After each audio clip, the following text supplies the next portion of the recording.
Iran থেকে শীঘ্রই দেশে ফিরছেন ২৮ বাংলাদেশি, সহায়তা করছে পাকিস্তান।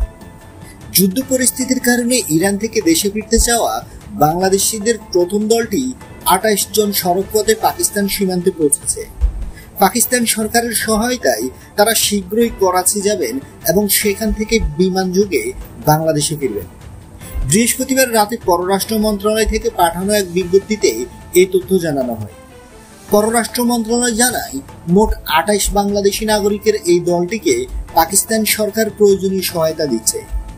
অচিরেই তারা করাচি পৌঁছাবেন এবং সেখান থেকে বিমান যোগে দেশে ফিরবেন।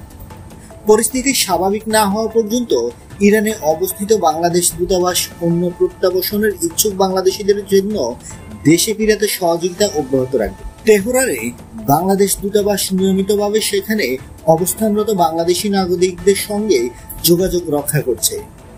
যুদ্ধ শুরু হওয়ার পরপরই ইরানে থাকা বাংলাদেশিদের জরুরি সহায়তার জন্য দূতাবাস দুটি হটলাইন নম্বর চালু করে, যাতে নাগরিকরা দ্রুত দূতাবাসের সঙ্গে যোগাযোগ করতে পারে। বন্ধুরা, নিত্য নতুন এক্সক্লুসিভ খবরাখবর সবার আগে পেতে আমাদের ইউটিউব চ্যানেলটি সাবস্ক্রাইব করে পাশে থাকা বেল আইকনটি অন করে দেওয়ার অনুরোধ।